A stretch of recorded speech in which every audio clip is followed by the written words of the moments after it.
আমাদের মসজিদে এসে পেশাব করে গেছে, আমাদের কোরআন ছুঁড়ে ফেলে দিয়েছে। মাথাগুলোকে খুঁজে বের করতে হবে, সেই মাথাগুলোকে বের করে এনে তাদেরকেই কিন্তু দৃষ্টান্তমূলক শাস্তির ব্যবস্থা করতে হবে।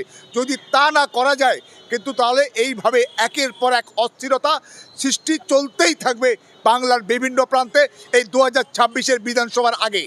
এর কাঠগড়ায় দাঁড় করিয়ে একেবারে দৃষ্টান্তমূলক শাস্তির ব্যবস্থা করতে হবে। তা না হলে এই বাংলাও কিন্তু আজকের গোবলয়ের মতো আজকের গোরক্ষক বাহিনীর তাণ্ডব এইভাবেই চলতেই থাকবে। বুঝতে পারছি খুব পরিষ্কারভাবে পুলিশ এবং প্রশাসনের একটা বড় অংশে এই সাম্প্রদায়িক এবং বিভেদকামী শক্তি থাবা গেড়েছে। ফলে পুলিশের মধ্যে অনেকেই আছে সাম্প্রদায়িক মনোভাব সম্পন্ন এবং তারাই উগ্র সনাতনীদের প্রতি তাদের দুর্বলতা রয়েছে। সেই পুলিশদেরকেও কিন্তু খুঁজে বার করতে হবে কারাই উগ্র সনাতনীদেরকে তলে তলে মদত দিচ্ছে বা তাদের প্রতি দুর্বলতা প্রকাশ করছে, সেটাও রাজ্য প্রশাসনকেই করতে হবে। আলিপুরের বিন্দাখালীতে সেখানে আপনারা জানবেন যে মসজিদে ঢুকে একজন উগ্র সনাতনী সে মসজিদে ঢুকে পেশাব করার চেষ্টা করেছে এবং সেখানে যে পবিত্র কুরআন শরীফ তাকেও অবমাননা করার চেষ্টা করেছে। এটা হচ্ছে চারিদিকে, এটা করার চেষ্টা হচ্ছে কারণ বিভিন্ন সংঘ পরিবার ও উগ্র সাম্প্রদায়িক শক্তি তারা ভীষণভাবে বাংলায় মাথা চাড়া দিয়ে উঠেছে। তারা এই হিন্দু মুসলমানে একটা অস্থিরতা তৈরি করার জন্য, একটা বিভেদ তৈরি করার জন্য এবং রাজনৈতিক ক্ষমতা দখলের লক্ষ্যে সমস্ত নেতারা তারা কিন্তু তাদেরকে এই সমস্ত চুনোপুটিগুলোকে কাজে লাগাচ্ছে। আসলে এর পেছনে বড় বড় রাঘব বোয়াল আছে, তারা এদেরকে এই সমস্ত করাচ্ছে। শুধু আজকে মসজিদে ঢুকে অপবিত্র নয়, মসজিদে ঢুকে পেচ্ছাপ করার প্রচেষ্টা নয়। আপনারা দেখেছেন কয়েকদিন আগে সেখানে বারাসাতে সেখানে আপনার সরস্বতী মূর্তি ভাঙা হয়েছে, সেখানে কারা অ্যারেস্ট হয়েছে? বিজেপির পঞ্চায়েত মেম্বার সহ 5-7 জন সেই উগ্র সনাতনী। কয়েকদিন আগে কালী মন্দির ভাঙা হয়েছে, সেখানেও ধরা পড়েছে একজন, সেখানে সেই উগ্র সনাতনী। ফলে এই উগ্র সনাতনী বলে আজকের এই উগ্র সনাতনী আসলে উগ্র শয়তান সব।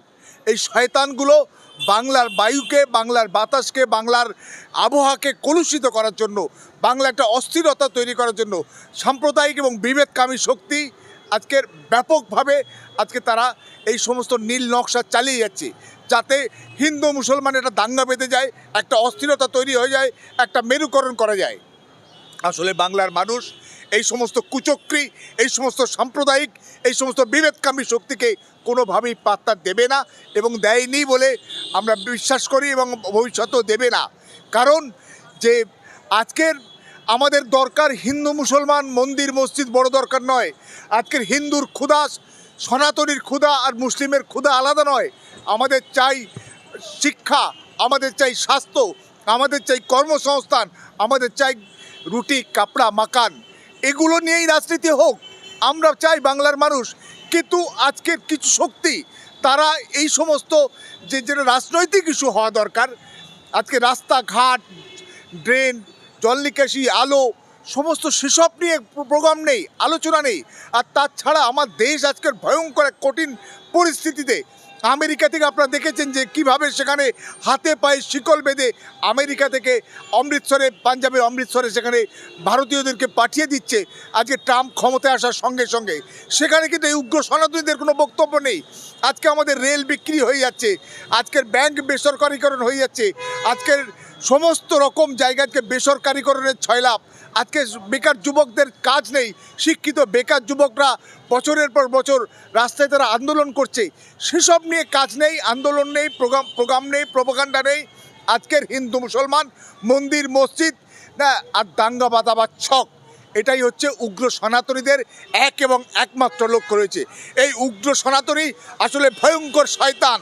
এই শয়তানিগুলোকে আজকের বন্ধ করতে হবে। বাংলার প্রশাসনকে এদেরকে দৃষ্টান্তমূলক শাস্তির ব্যবস্থা করতে হবে। শুধুমাত্র যারা আজকের মন্দিরে মূর্তি ভাঙছে সেই উগ্র সনাতনীগুলো, বা যারা মসজিদে ঢুকে আজকে যারা প্রস্রাব করাচ্ছে, মসজিদকে অপবিত্র করার, পবিত্র কোরআন শরীফকে অপবিত্র করার যারা চেষ্টা করছে, তাদের লক্ষ্য সুদূর প্রসারী। একটা গল্প আছে, একটা ওই শকুনির বাচ্চা, তার ইচ্ছা হয়েছে মানুষের মাংস খাবে। তা বলছে মানুষের মাংস কেন খাবি রে বাবা, আমরা তো সব মরা পশুর মাংস খাই, তুই তাইও খাবি না? সেই শকুনির বাচ্চার ইচ্ছা হয়েছে মানুষের মাংস খাবে। তাহলে কি করতে হবে? বলে এক টুকরো গরুর মাংস নিয়ে মন্দিরে ফেলে আয়, আর এক টুকরো শূকরের মাংস নিয়ে মসজিদে ফেলে আয়, দেখবি তাহলে মানুষের মাংস খেতে আর অসুবিধা লাগবে না। প্রচুর মানুষের মাংস রাস্তাঘাটে পড়ে থাকবে, তুই শকুনির বাচ্চা, তুই ইচ্ছা মতো গিয়ে মানুষের মাংস খাবি। আসলে এরা হচ্ছে সেই ধরনের শকুন যারা হচ্ছে মানুষের মাংস, মানুষের রক্ত নিয়ে যারা খেলা করতে চায়। এই উগ্র সনাতনীদেরকে রাজ্য প্রশাসনকে কঠোর হাস্তে দমন করতে হবে। সেখানে কিন্তু উগ্র যে সনাতনীদেরকে উগ্র হিন্দুত্বর সঙ্গে আজকে নরম হিন্দুত্ব কিন্তু কোনোভাবেই এঁটে উঠতে পারে না। কোনো রকম কোনো হিন্দুত্ব বা মুসলমানিত্বকে কোনো রকম পক্ষপাত দেখলে চলবে না। প্রশাসন, আইনের শাসন, সংবিধানের শাসনকে কঠোর হস্তে বলবৎ করতে হবে। তা না হলে কিন্তু আজকের আমার সমাজ, আমার দেশ ধ্বংসের অতল গহ্বরে কিন্তু তলিয়ে যাবে।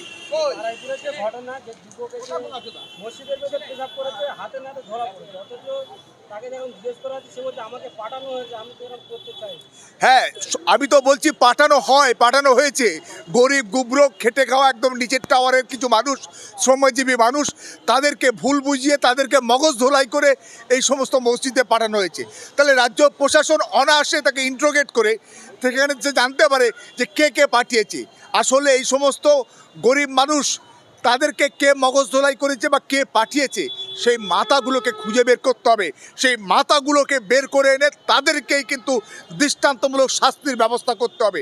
যদি তা না করা যায় কিন্তু তাহলে এইভাবে একের পর এক অস্থিরতা সৃষ্টি চলতেই থাকবে বাংলার বিভিন্ন প্রান্তে এই 2026-এর বিধানসভার আগে। যে মসজিদে ঘটনা ঘটেছে সেই মসজিদের ইমাম সাহেব দীর্ঘ 9 বছর ধরে একটা নিজের ঘর তৈরি করছিল। সেই ঘরটাও হিন্দু সনাতনীরা একদলে ভাঙচুর করেছে, আগুন লাগিয়ে দিয়েছে বলে আমরা জেনেছি। আসলে এটা হচ্ছে যে ব্যাপারটা মসজিদে যে করতে গেছিলো, মানে অপবিত্র করতে গেছিলো বা মসজিদে কুরআন শরীফের অবমাননা করেছে, ভেবেছিল যে সমস্ত অন্যায় অপকর্ম করে সে পালিয়ে আসবে, কেউ ধরতে পারবে না।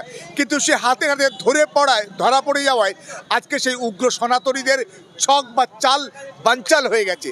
তাই সেই রাগ এবং সেই ক্ষোভ গিয়ে পড়েছে ওই মসজিদের যে ইমাম সাহেব, তার বাড়ি গিয়ে সেখানে ভাঙচুর চালানো হয়েছে এবং ক্ষয়ক্ষতি চালানো হয়েছে। এবং আগের থেকেই যে ইমাম সাহেবকে থ্রেট দেওয়া হচ্ছিল যে সে নাকি তাদের নাকি এলাকায় ঢুকে পড়েছে বা বর্ডার এলাকায় নাকি চলে এসছে, অর্থাৎ হিন্দু মুসলমান কে কোথাও বাস করবে সেটাও নাকি উগ্র সনাতনীরা ঠিক করে দেবে।